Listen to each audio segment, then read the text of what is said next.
আমাদের কাছে একটা খবর ছিল যে কাবিল আনাম তার বাড়ি মায়ানমার।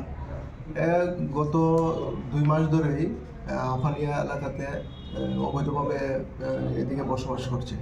এই খবরের ভিত্তিতে গতকালকে আমরা সেই মায়ানমারের যে ন্যাশনালিটি কাবিল আনাম তাকে আমরা গতকালকে অ্যারেস্ট করি এবং তার বিরুদ্ধে আমরা একটা স্পেসিফিক মামলা নিয়েছি এবং আমাদের ইনভেস্টিগেশন চলছে। তার সঙ্গে কে কে জড়িত আছে এবং কে তাকে প্রশ্রয় দিয়েছে এই বিষয়টা আমাদের তদন্তে আসছে। আজকে তাকে পুলিশ রিমান্ড চেয়ে আমরা আদালতে প্রেরণ করছি। তার কাছ থেকে কি কোনো কিছু উদ্ধার করা হয়েছে? তার কাছ থেকে কোনো কিছু উদ্ধার করা হয়নি, কিন্তু তার সঙ্গে কে জড়িত আছে এই বিষয়টি আমাদের ইনভেস্টিগেশন চলছে। পরবর্তী সময় আপনাদেরকে জানিয়ে দেব। বাড়ি কোন জায়গাতে? তার বাড়ি হলো মায়ানমার, বুসিডুং, মায়ানমার।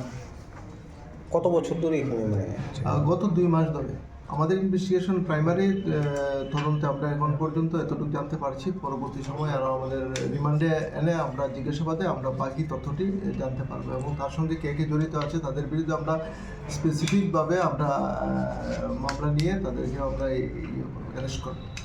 এখানে কি করতো সে? কিছু জানা গেছে কি? এখন প্রাথমিকভাবে জিজ্ঞাসাবাদে সে বলছে এখানে থেকে কাজকর্ম করতো। একাই ছিল সে? এখন পর্যন্ত একাই আমরা পেয়েছি।